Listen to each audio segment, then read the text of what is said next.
रेगुनेट immortal episode 55। और क्या हाल चाल। तो आज का एपिसोड थोड़ा सैड होने वाला है, हालांकि काफी ज्यादा इंटरेस्टेड होने वाला है। तो फिलहाल के लिए नोबल एपिसोड का मजा लो। तो पिछले एपिसोड में आपने देखा था कि जो डानियू होता है ना, वो हमारे वांगलिंग से पूछने लगता है कि ये कौन है। हमारा वांगलिंग चलता है तो बता देता है कि ये मेरी वाइफ मूव वन है और अब आ गए। अब यहाँ पर डानियू इससे पहले और कुछ पूछ पाता। डानियू के फादर चलते हैं तो डानियू को बुला लेते हैं। डानियू चलता है तो यह कहकर कि अंकल वांग हम बाद में बात करते हैं, यहाँ से चला जाता है। अब इतने में हमारे वांगलिंग को बताया जाता है जो कि मूव वन की मूर्ति को देख रहा था और मूव वन के बारे में सोच रहा था। इतने में हमारा वांगलिंग चलता है तो बाहर आता है और जो बर्फ गिर रही थी ना उसे महसूस करने लगता है। हालांकि जैसे ही वांगलिंग ये महसूस करता है ना तो उसके दिल में उदासी छा जाती है। इतने में वांगलिंग दिखता है कि शाम हो चुकी है और आसपास की जो दुकानें हैं ना वो बंद होने लगी हैं। वांगलिंग चलता है तो वो भी अपनी दुकान को बंद कर अंदर घर में चला जाता है। अब जैसे वांगलिंग यहाँ पर आता है ना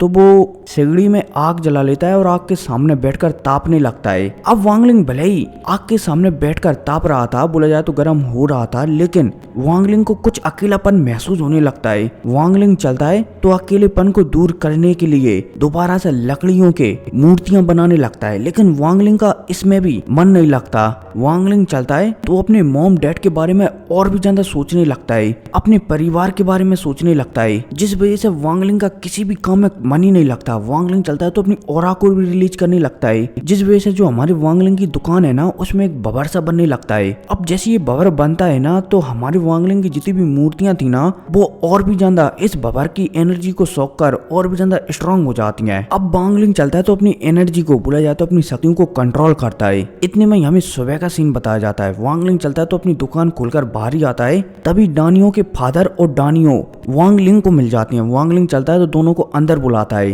अपनी दुकान में। अब जैसे ही डानियो के फादर वांगलिंग की दुकान में आते हैं ना तो वो भी वांगलिंग की बनाई हुई मूर्तियों को देखकर थोड़ा सा हैरान हो जाते हैं, लेकिन वो कुछ भी वांगलिंग से नहीं कहते। इतने में हमारे वांगलिंग को भी बताया जाता है जो कि समझ जाता है कि शायद डानियो के फादर कुछ कहना चाहते हैं। इतने में डानियो चलता है तो वो अपने अंकल, बोला जाए तो वांगलिंग से कहने लगता है कि अंकल वांग, वो क्या है ना कि हमें हमारा बिजनेस बढ़ाने के लिए 30 सिल्वर कॉइन की आवश्यकता है।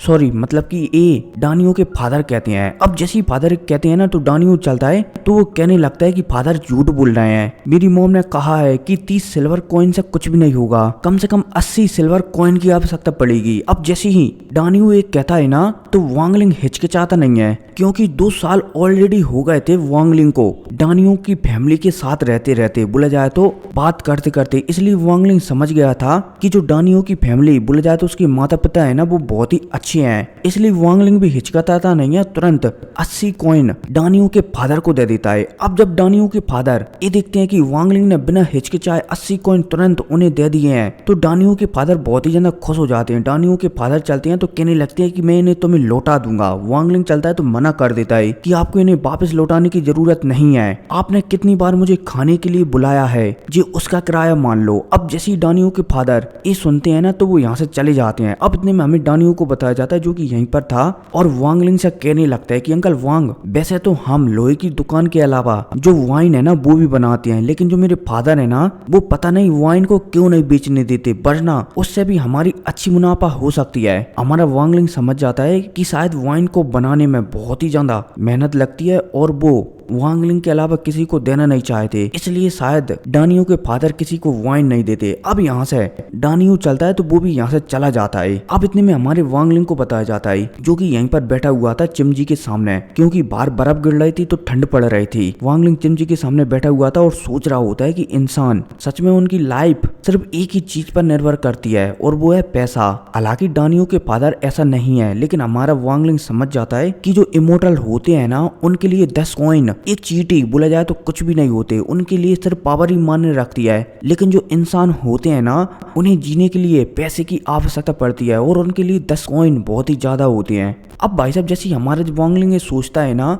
तो दिन गुजरते हैं और पलक झपकती 6 साल गुजर जाते हैं। वांगलिंग चलता है तो वो भी अपना हुलिया बदल लेता है और थोड़ा थोड़ा बूढ़ा सा लगने लगता है। इतने में हमें डानियो को भी बताया जाता है जो कि अब 17 साल का हो चुका था और जो डानियो का बिजनेस था ना लोहे वाला वो भी अभी एकदम दुगना हो चुका था। इसलिए डानियो को अब टाइम ही नहीं मिलता कि वो वांग लिंग से आकर गप्पे लड़ा सके या फिर वांग लिंग से बात कर सके। लेकिन डानियो को जब भी समय मिलता था ना तो वो वांग लिंग के पास आकर साथ में वाइन वगैरह पिया करते थे। अब समय गुजरता जाता है और हमें एक दिन का सीन बताया जाता है जहाँ पर वांग लिंग चलता है तो होटलें रहती है ना, वहाँ पर खाना खाने के लिए गया था। अब जैसे ही वांग लिंग यहाँ पर आता है ना तो यहाँ पर एक लड़की को बताया जाता है जो कि सामने गाना गा रही थी। लड़की बहुत ही ज्यादा सुंदर थी। वांग लिंग चलता है तो उस लड़की को देखने लगता है। हालांकि देखने से ज्यादा वांग लिंग का ध्यान अपने खाने पर था, क्योंकि वांग लिंग ने पिछले 3 सालों से बिल्कुल भी ट्रेनिंग नहीं की थी। हालांकि वांग लिंग को खाने की भी आवश्यकता नहीं थी, लेकिन फिर भी हमारा वांग लिंग इंसानों की तरह जीना चाहता था, इसलिए उसे खाना ही पड़ता था। इसलिए वांग लिंग खाना खा रहा होता है होटल में आकर। अब भाई साहब हमारा वांग लिंग यहाँ पर टेबल पर बैठकर खाना खा ही रहा होता है, तभी एक मोटा बंदा आता है और हमारे वांग लिंग के पास बैठकर उसके गिलास में वाइन डालने लगता है। अब जब हमारा वांग लिंग सामने वाले बंदे को वाइन डालता हुआ दिखता है ना तो हमारा वांग लिंग चलता है तो सामने वाले बंदे से कह देता है कि तुम्हें टेंशन लेने की जरूरत नहीं है। जो पूरा दुकान है ना, मतलब कि जो होटल है ना,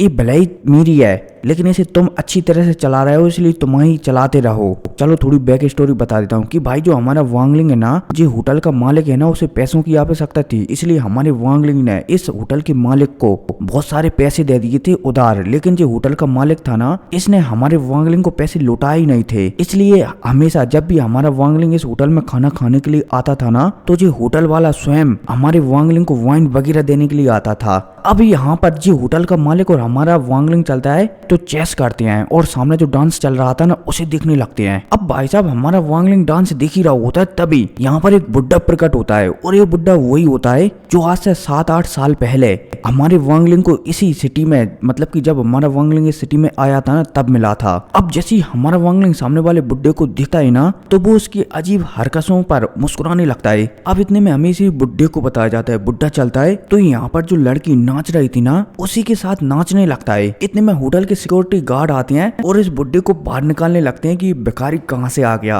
अब जब ये बुड्ढा इंसानों को बोला जाए तो आसपास के लोगों को अपने आप को यहाँ से निकालता हुआ दिखता है ना तो ये बुड्ढा चलता है तो तुरंत 8-10 सिल्वर कॉइन इन बॉडी गार्डों को पकड़ा देता है कि ये पैसे पकड़ो और मुझे यहाँ पर एंजॉय करने दो। अब भाई साहब जैसे ये बुड्ढा कहता है ना तो ये बॉडी गार्ड भी कुछ नहीं कर पाते, क्योंकि उसने यहाँ के पैसे भर दिए हैं। अब बुड्ढा चलता है तो यहाँ पर एंजॉयमेंट करने लगता है। इतने में बुड्ढे की नजर हमारे वांग लिंग पर पड़ जाती है। अब जैसे ये बुड्ढा हमारे वांग लिंग को देखता है ना तो ये बुड्ढा थोड़ा सा हैरान हो जाता है। ये बुड्ढा चलता है तो सब कुछ नजरअंदाज कर हमारे वांग लिंग के पास आता है और वांग लिंग को देखकर कहने लगता है कि तुम तो इंसान के रूप में कन्वर्ट हो गए हो। ऐसा लगता है कि तुम सोर फॉर्मेशन पर पहुंचने के लिए बहुत मेहनत कर रहे हो, लेकिन कुछ गलतियां हैं जिसकी वजह से तुम सोल फॉर्मेशन पर नहीं पहुंच सकते। अब भाई साहब जैसे ही हमारा वांग लिंग इस बुड्ढे की बात सुनता है ना तो वो इस बुड्ढे से पूछने लगता है कि एल्डर क्या गलतियां हैं। ये बुड्ढा चलता है तो दोबारा से वही तरकीब अपनाता है कि भाई देखो मैं भूखा हूँ और मैं पेट भरे बिना कुछ भी नहीं कह पाता। अब जैसे ही यहाँ पर ये बुड्ढा एक कहता है ना तो वांग लिंग चलता है तो इस बुड्ढे को नजरअंदाज कर यहाँ से चला जाता है। ये बुड्ढा चलता है तो हैरान हो जाता है कि भाई साहब सामने वाले बंदे को मैं सब कुछ बताना चाहता हूँ लेकिन ये बंदा मुझे नजरअंदाज कर जा रहा है। अब इतने में हमें वांग लिंग को बताया जाता है जो कि अपने घर में आ जाता है। अब जैसे ही हमारा वांग लिंग यहाँ पर आता है ना तो दोबारा से वांग लिंग वो मूर्तियां बनाने वाला होता है, तभी यहाँ पर अचानक वो बुड्ढा प्रकट होता है। अब जैसे ही हमारा वांग लिंग बुड्ढे को ऐसा प्रकट होता हुआ देखता है ना तो हमारा वांग लिंग भी थोड़ा सा चौंक जाता है। अब इतने में बुड्ढा चलता है तो अपनी एनर्जी को बाहर निकाल कर बताने लगता है कि तुम्हें सोल फॉर्मेशन पर पहुंचना है ना, लेकिन तुम इतनी आसानी से नहीं पहुंच सकते, लेकिन पहुंच सकते हो अगर तुम मेरी मदद लो तो। हमारा वांग लिंग समझ जाता है कि सामने जो बुड्ढा है ना वो शायद सोल ट्रांसफॉर्मेशन से भी ज्यादा पावरफुल है। हालांकि शुरुआत में जब हमारा वांग लिंग इस बुड्ढे से मिला था ना तो हमारे वांग लिंग को ये बुड्ढा पागल लगा था, लेकिन जब वांग लिंग यहाँ पर ये देखता है कि ये बुड्ढा अचानक प्रकट हो गया है तो हमारा वांग लिंग समझ जाता है कि सामने वाला बुड्ढा बहुत ही ज्यादा पावरफुल है। अब जो बुड्ढा चलता है तो अपनी पावर बताने लगता है, बोले जाए तो अपनी शक्तियां रिलीज करने लगता है, जिस वजह से वांग लिंग की जो दुकान है ना वो भी हिलने लगती है। अब जब हमारा वांग लिंग बुड्ढे को ऐसा करता हुआ दिखता है ना तो वो सामने वाले एल्डर से मना कर देता है कि एल्डर प्लीज अपनी पावर को रिलीज ना करें वरना मेरी दुकान ढह सकती है। अब जब ये बुड्ढा हमारे वांग लिंग की बात सुनता है ना तो ये मुस्कुराने लगता है और कहने लगता है कि मुझे पता है कि तुम सोर फॉर्मेशन पर पहुंचने के लिए मेहनत कर रहे हो, लेकिन तुम ऐसा नहीं पहुंच सकते। अगर तुम ऐसा ही पहुंचते रहे तो तुम्हें लगभग लगभग 500 साल लग जाएंगे, लेकिन अगर तुम मेरी तरकीबों से पहुंचे, बोला जाए तो मेरे बताए हुए रास्ते पर चले ना, तो तुम आने वाले 100 सालों के अंदर अंदर सोल फॉर्मेशन पर पहुंच जाओगे। अब जैसे ये बुड्ढा ये कहता है ना, तो वांगलिंग चलता है तो इस बुड्ढे से पूछने लगता है कि मुझे क्या करना है। ये बुड्ढा चलता है तो बताने लगता है कि किसी भी बंदे को सोल फॉर्मेशन पर पहुंचने के लिए बोला जाए तो वो 2 तरीकों से सोल फॉर्मेशन पर पहुंच सकता है। एक तो है नॉर्मल तरीका, जिसकी सहायता से वो सोल फॉर्मेशन पर पहुंच सकता है, और उसके पास सोल ट्रांसफॉर्मेशन पर भी पहुंच सकता है, लेकिन उससे ऊपर जाना थोड़ा कठिन होता है। और दूसरा तरीका है डोमेन के थ्रू सोल फॉर्मेशन पर पहुंचना। लेकिन जो भी बंदा डोमेन के थ्रू सोल फॉर्मेशन पर पहुंचता है ना, तो उसके पास थोड़ी सी अलग पावर होती है। अब जैसे ही हमारा वांगलिंग सामने वाले बुड्ढे की बात सुनता है ना, तो वो हैरान हो जाता है कि भाई सोल ट्रांसफॉर्मेशन पर तो बोला जाए तो पहुंचा जा सकता है, लेकिन ये डोमेन कौन सी बला है। सामने वाला बुड्ढा चलता है तो अपने हाथों की सील बदलता है और यहीं पर हमारी वांगलिंग को डोमेन बताने लगता है। बोला जाए तो एक अलग ही स्पेस में कैद कर लेता है और वांगलिंग को बताने लगता है कि ये मेरा डोमेन है। चलो तुम ऐसे नहीं समझोगे, मैं तुम्हें एक्सपीरियंस करा कर लाता हूँ डोमेन का। अब भाई साहब यह कहती है, ये बुड्ढा चलता है तो वांगलिंग को पकड़ता है और पलक झपकती यहाँ से गायब हो जाता है, और एक ही पल में ये बुड्ढा चलता है तो यहाँ से 1 लाख किलोमीटर दूर प्रकट होता है। अब भाई साहब जब हमारा वांगलिंग ये दिखता है कि ये बुड्ढा टेलीपोर्ट होकर सीधा 1 लाख किलोमीटर दूर आ सकता है, तो वांगलिंग समझ जाता है कि ये बुड्ढा है ना, ये शायद सोल ट्रांसफॉर्मेशन से भी हाई लेवल पर है। बोला जाए तो इसका जो लेवल है ना, वो सोल ट्रांसफॉर्मेशन से भी ऊपर का है। अब जो बुड्ढा चलता है तो हमारे वांगलिंग को एक जगह पर ले आता है और यहाँ पर हमारे वांगलिंग को कुछ कपड़े देता है। बोला जाए तो एक टोपी देता है और एक जैकेट टाइप का कुछ देता है, जिसे पहन कर किसी की भी शक्तियों को छुपाया जा सकता है। अब जो बुड्ढा चलता है तो हमारे वांगलिंग से कहने लगता है कि तुम जैसे ही इस टोपी और इस कोट को पहनोगे ना, तो तुम्हारी शक्तियों को कोई भी फील नहीं कर पाएगा, भले ही वो तुमसे 2 लेवल ऊपर हो।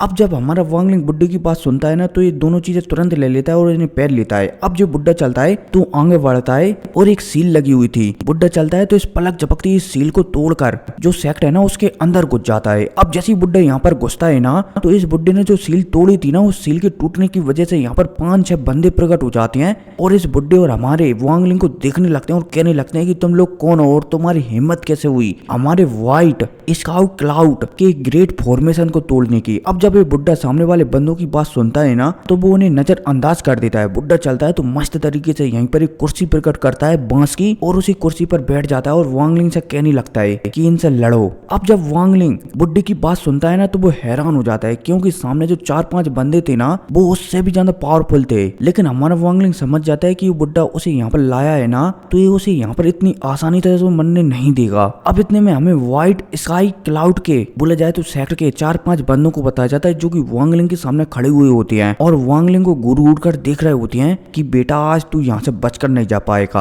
और जो बुड्ढा था ना, वो कुर्सी पर बैठकर वांगलिंग से कह रहा होता है कि डोमेन का मजा लो। खैर कोई नहीं, इससे आगे का एपिसोड मतलब की वीडियो आपको नोबल की वीडियो में सुनने को मिलेगा, नोबल नहीं ऑफिशियल एपिसोड में। लेकिन थोड़ा सा मैं इस बुड्ढे के बारे में बता देता हूँ कि भाई जो बुड्ढा है ना, ये बहुत ही ज्यादा पावरफुल है। बोला जाए तो जो वर्ल्ड है ना, ये पूरे वर्ल्ड में दूसरे नंबर पर आता है, और पहले नंबर पर वही बुड्ढा है जो इस पूरे वर्ल्ड को कंट्रोल करता है। बोला जाए तो हमारे वांगलिंग की जान, इस बुड्ढे की जान, या फिर जितनी भी इस वर्ल्ड में इंसान रहते हैं ना, सारी की सारी जान उसी के हाथ में है। खैर कोई नहीं, इस बुड्ढे को कम मत समझना, इसके बारे में आपको आगे बहुत ही ज्यादा जानने को मिलेगा। खैर कोई नहीं, मिलते हैं अगली वीडियो में। Take care, bye. और हाँ, चैनल को सब्सक्राइब कर लेना। Take care, bye.